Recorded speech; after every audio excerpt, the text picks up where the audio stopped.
মসজিদেরি পাশে আমায় কবর দিও ভাই। ঠিক কি না?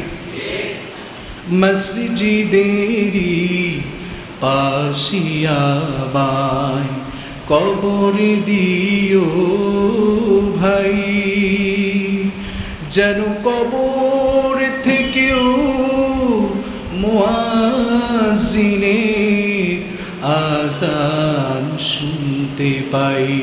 আল্লাহু আকবার। মসজিদেরি পাশে আমায় কবর দিও ভাই,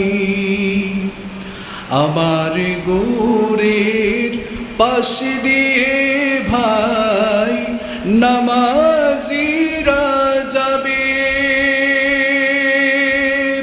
পবিত্র সেই পায়ের ধ্বনি, পবিত্র সেই পায়ের ধ্বনি এ বান্দা শুনতে পাবে।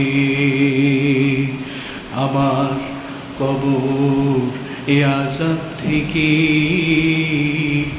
গুনাহমুক্ত হবে। আল্লাহু আকবার।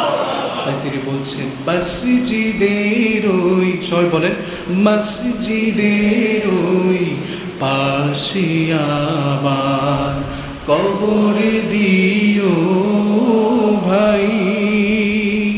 আল্লাহ তৌফিক দান করুন, পড়ি আমিন।